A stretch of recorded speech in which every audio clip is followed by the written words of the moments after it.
Hello everyone, welcome to our channel. If you are wondering how to add spaces to your Instagram bio for better readability and organization, you have come to the right place.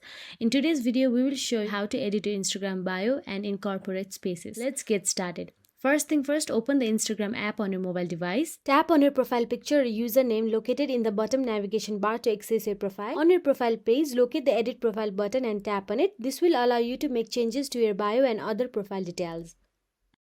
In bio section, you can add spaces by using the return or enter key on your keyboard. After using the return or enter key, you can use some spaces and again use the return key and write the bio you want to complete. As I have written thank you everyone, and I have done return key and spaces, return key, spaces again, and I will write best.